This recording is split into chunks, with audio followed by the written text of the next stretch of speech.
pense que la lettre de l'apôtre Paul aux Romains, c'est une lettre formidable. Elle nous fait comprendre vraiment les réalités du salut et du Messie.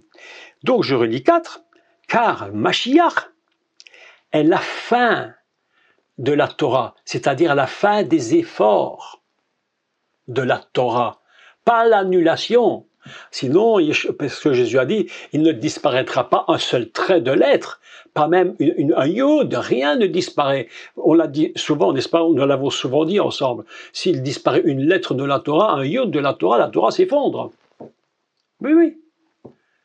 Donc nous sommes ici dans un texte extraordinaire. Car le Mashiach est la fin, et je paraphrase, des efforts pour se justifier, et pour que nous rentrions dans la justification, wow, ça c'est magnifique, de tous ceux qui croient dans le Mashiach. Wow, c'est fantastique, ce texte est magnifique. J'aime tellement ce texte, il est sublime, il est sublime, il est sublime. Franchement, ça nous donne cette vision formidable. Et Paul va expliquer, parce que peut-être que certains n'avaient pas bien compris. Et lorsqu'on comprend ceci, mes amis, alors vraiment la suite est magnifique. En effet, dit Paul, Moïse va faire une définition de la justice. C'est Moïse qui parle. Vous imaginez le personnage, cet homme incroyable, impensable, un homme dont rien que son nom, c'est déjà toute une aventure. Moïse, c'est celui qui était devenu Dieu pour Aaron, pour Pharaon. C'est un homme extraordinaire. Il a reçu la Torah avec des jours et des jours de jeûne, minimum 80 jours il a fait sur la montagne pour recevoir cette Torah. Et écoutez ce qu'il dit. En effet, Moshe définit, c'est lui qui parle, la justice qui vient de la loi. Il définit la justice qui vient de la loi. D'accord? Et il dit ceci, l'homme qui mettra ces choses en pratique vivra par elles. C'est-à-dire, il va hériter de la vie. La mort ne pourra rien contre lui. Mais il faudra mettre en pratique toute cette loi, et c'est Moïse qui le dit. C'est ainsi que lui-même définit la justification par la Torah. Vous imaginez? Écoutez la suite. Mais, voici comment parle la justice qui vient de la loi, qui vient de la foi. Emouna. Emouna produit Amen. J'aime beaucoup. Est-ce que vous vous souvenez du cours que j'avais donné sur Amen? Qui se souvient de ce cours? Il y en a qui se souviennent, non? Oh, alors il faut aller sur YouTube écouter ça. J'ai expliqué que veut dire Amen. Amen, c'est pas n'importe quoi. C'est pas oui, ça veut pas dire oui. Hein, parce à l'église, quand on dit quelque chose, tout le monde crie Amen. Amen. Ils ne savent même pas pourquoi, c'est quasiment devenu machinal. Mais Amen, c'est Emouna, c'est la confiance, c'est la foi, c'est la certitude. C'est la certitude. Et il dit, mais voici comment parle la justice qui vient de la Emouna, de la confiance. Confiance en qui? Dans le Mashiach. Ne dis pas, et alors ici le texte est absolument formidable. Écoutez, c'est formidable. Paul explique, qu'est-ce que la Emouna? Et la Emouna, qui signifie la foi, la confiance, c'est-à-dire oui, c'est comme ça et pas autrement, il va la définir juste par l'inverse. Wow, c'est surprenant. Paul va faire l'inverse pour définir la Emouna. Écoutez ce qu'il dit.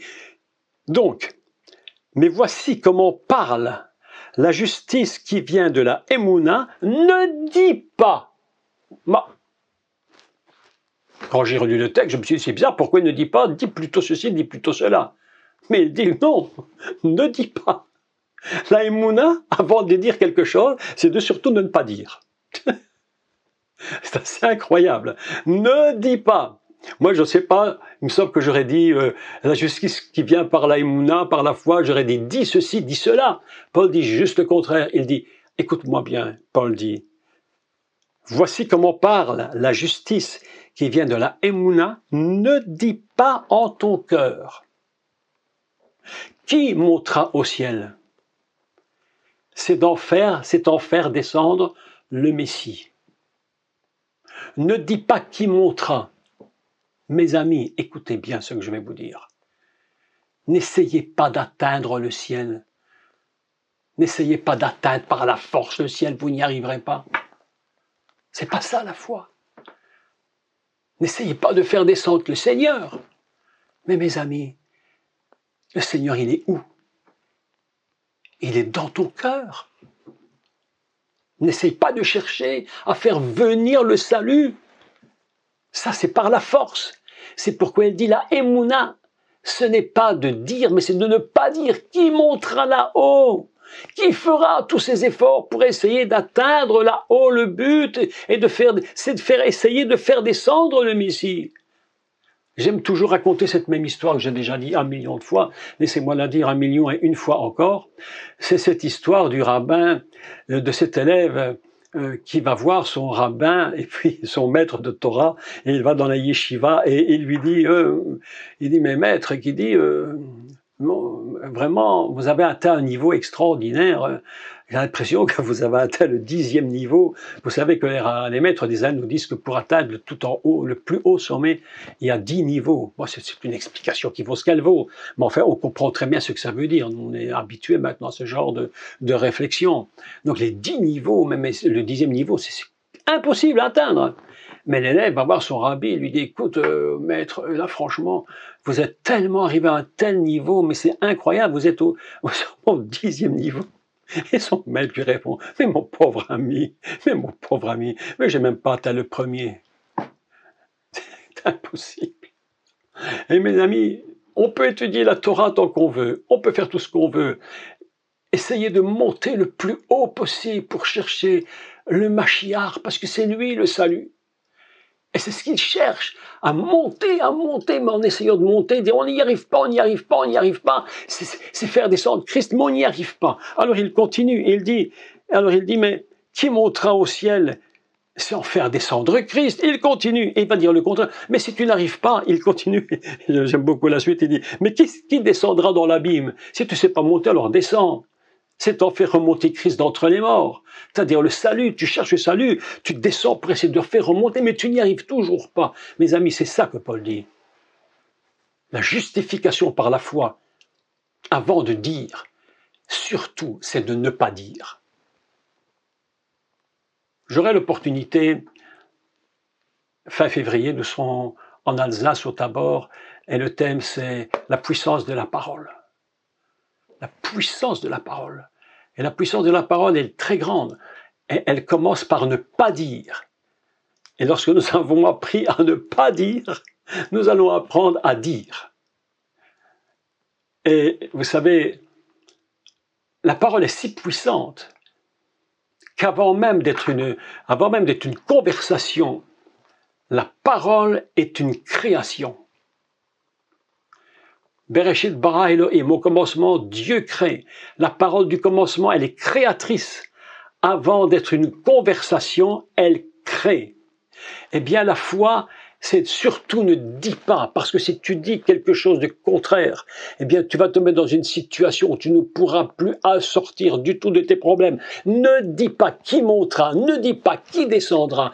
Pas du tout. N'essaye pas de faire descendre le Messie, il ne descend pas. N'essaye pas de le faire monter, c'est pas ton travail. C'est pas notre travail, mes amis. Il faut arrêter la justification par la foi. Écoutez la suite, c'est absolument magnifique. Que dit donc?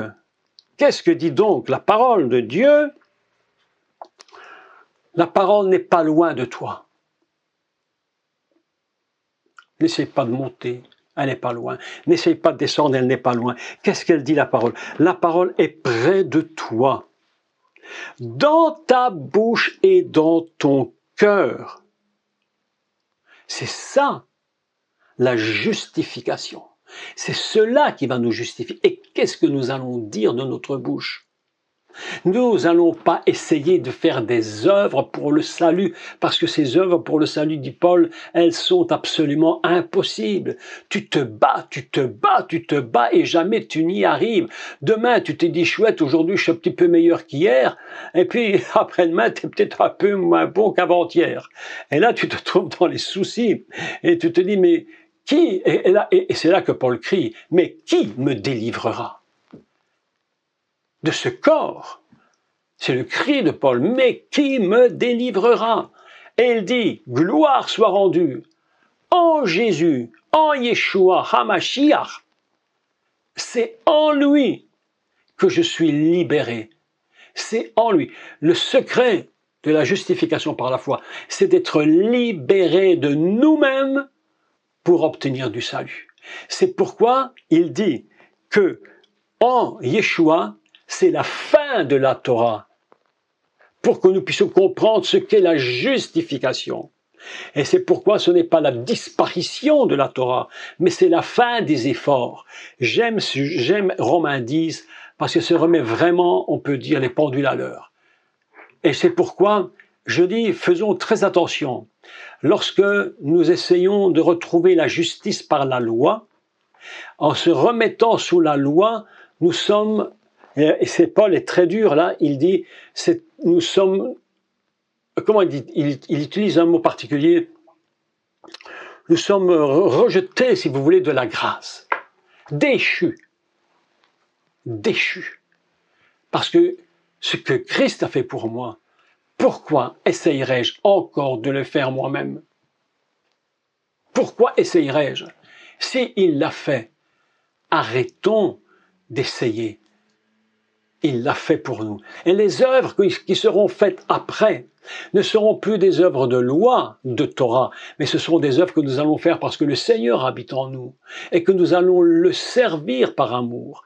Et lorsqu'il nous dira de faire, nous le ferons, mais pas sous contrainte, pas pour obtenir le salut, mais simplement parce que nous avons connu qui était le Messie Yeshua et la justification. Le texte est magnifique. Si tu confesses, il dit donc, elle est près de toi, dans ta bouche et dans ton cœur, cette parole. Elle est dans ta bouche et dans ton cœur. Si tu confesses de tout ton cœur, alors tu seras sauvé. Écoutez, le texte est fort. Si tu confesses, ça veut dire quoi confesser? Voilà une question.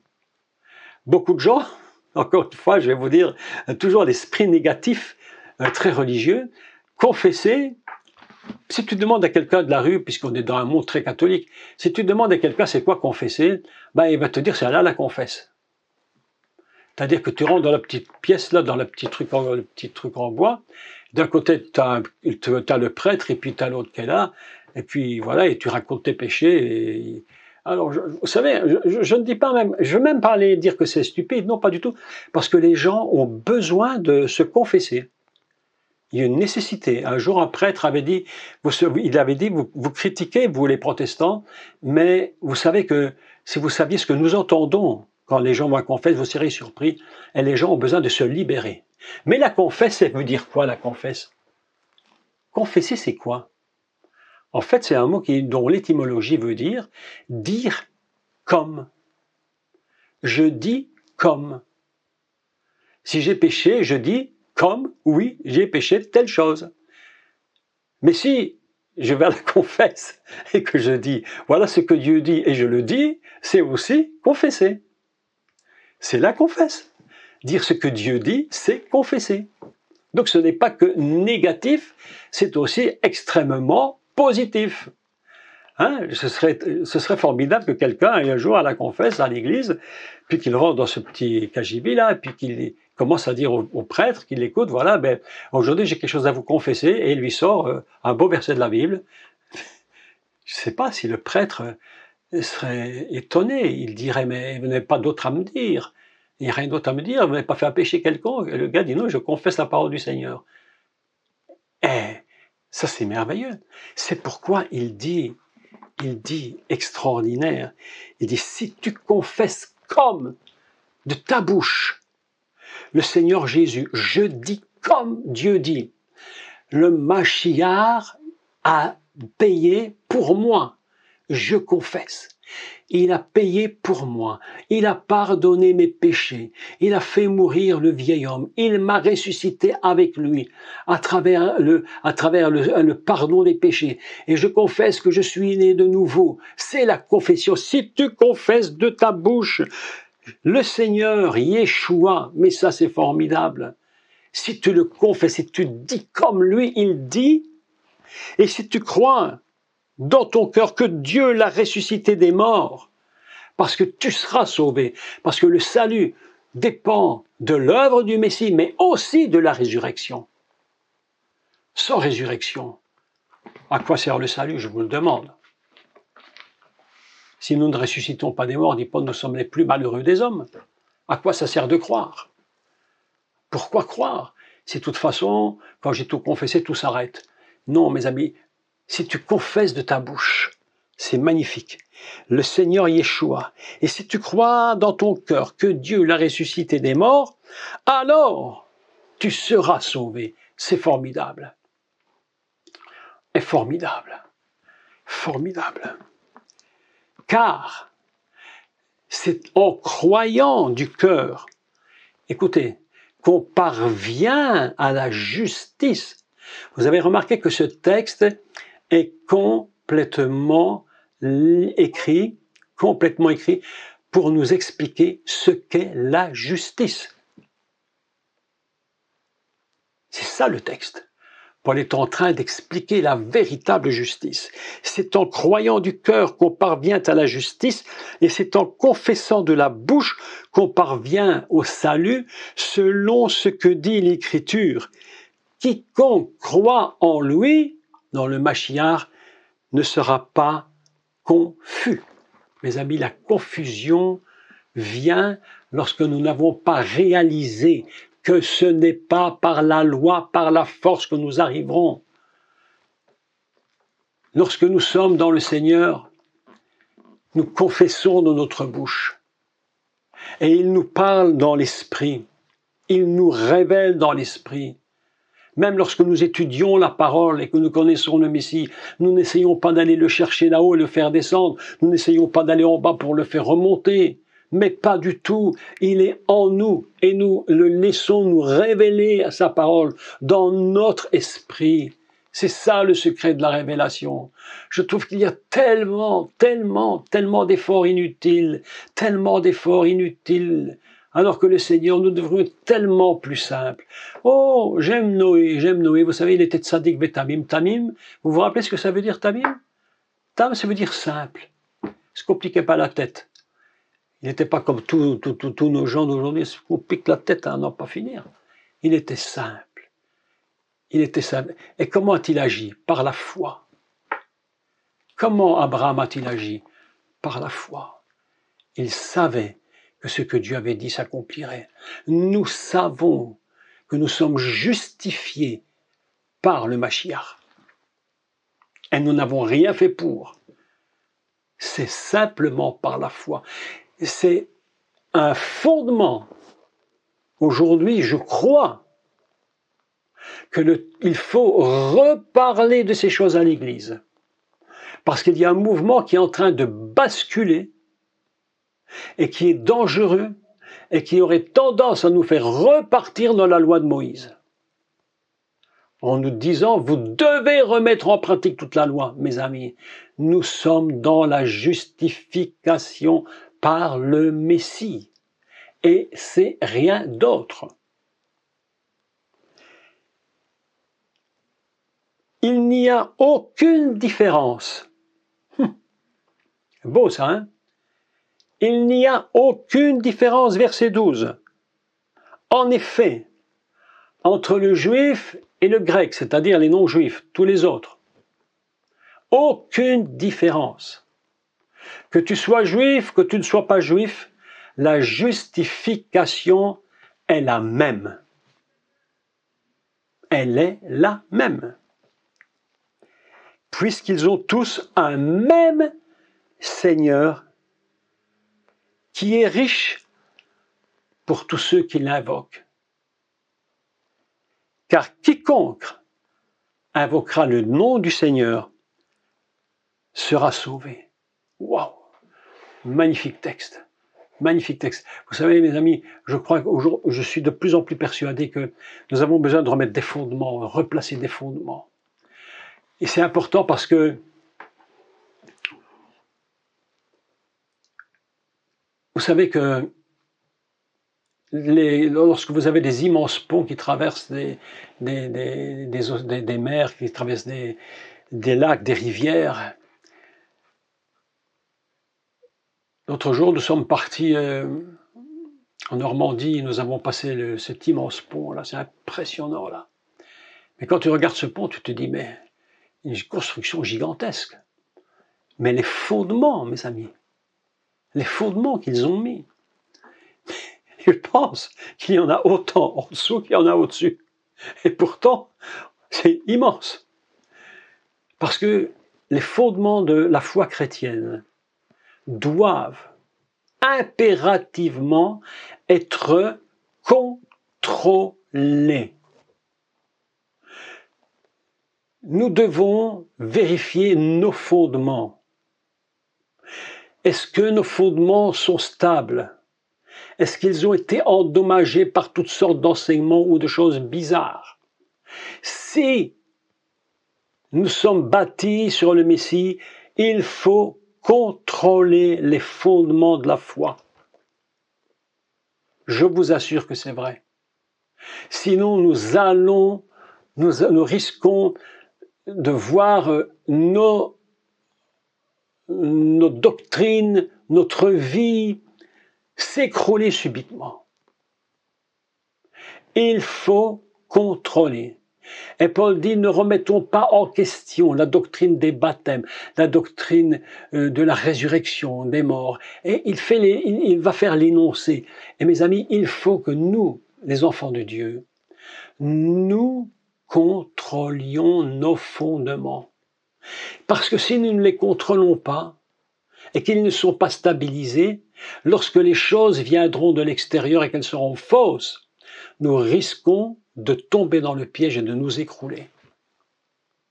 C'est pourquoi je suis convaincu que de plus en plus, même dans des enseignements hébraïques ou autres que nous pouvons donner, il faut restabiliser nos fondements. Et nous devons nous poser la question, quel est mon fondement sur la résurrection, sur la mort, les baptêmes, le Saint-Esprit? Il faut y repenser. Parce que si nous n'y pensons pas, je vous assure que l'esprit de séduction vient sur le monde. Et lorsque l'esprit de séduction vient sur le monde, et qu'il va prendre possession, qu'il voudra prendre possession de nous, si nos fondements ne sont pas établis, nous allons nous écrouler. C'est pourquoi un fondement essentiel, c'est la justification par la foi. C'est savoir que nous ne pouvons rien pour notre salut si ce n'est le Seigneur lui-même qui l'a fait pour nous. Et c'est ce que Paul fait avec les Romains. Il est en train de leur dire et de leur redire, et de leur réexpliquer et de leur réexpliquer. Vous savez, Paul, il parlait très longtemps. Il parlait très longtemps. Et un jour, j'étais avec une dame qui parlait très très longtemps. Je lui ai dit, mais tu parles beaucoup trop. Alors, elle s'est excusée en disant, enfin, elle ne s'est pas excusée, non, elle s'est justifiée. Vous voyez, la justification, elle s'est justifiée en disant, oui, mais Paul parlait tellement que les gens s'endormaient. Je dis, ok, d'accord. Enfin bon, c'est mes amis, je vous assure, nous devons repenser à toutes ces choses. Nous devons repenser comment nous sommes stabilisés. Les temps viennent et sont difficiles, vous le savez. Stabilisons tous nos fondements. Et celui dont je vous parle aujourd'hui, c'est le fondement de la justification. Certains me diront, mais on a déjà entendu ça tellement de fois. Eh bien, tant mieux et retant mieux si vous l'avez entendu 1000 fois. Parce que il faut rebâtir, replacer, restabiliser. Quand la tempête va venir, mes amis, si nous ne sommes pas stables, nous allons nous écrouler. Et la tempête vient. La tempête s'approche et il faudra nous tenir droit. Alléluia. Amen. Voilà ce que je voulais vous dire en quelques mots ce soir, mais je crois que ce n'est pas anodin, c'est des paroles qui viennent directement du ciel. C'est des paroles de Dieu. Donc je relis le texte. Ce qui touche mon cœur et ma prière à Dieu pour le peuple d'Israël, c'est qu'ils soient sauvés. Je rends témoignage qu'ils ont une grande jalousie pour Dieu, mais sans la connaissance. Mes amis, nous avons la connaissance du Messie, d'accord? Nous la possédons, elle est en nous. Prenons cette parole et jetons-la comme l'ancre d'un bateau, afin que lorsque la tempête vienne, on soit secoué, mais pas vaincu. Secoué, mais pas vaincu. Oppressé, mais pas découragé. Attristé, mais jamais on quittera le Seigneur, et nous nous réjouirons en lui. Si vous pleurez, pleurez avec foi. Si vous êtes triste, soyez triste avec foi. Si vous êtes secoué, soyez secoué avec foi. C'est ça qui vous gardera. Alléluia.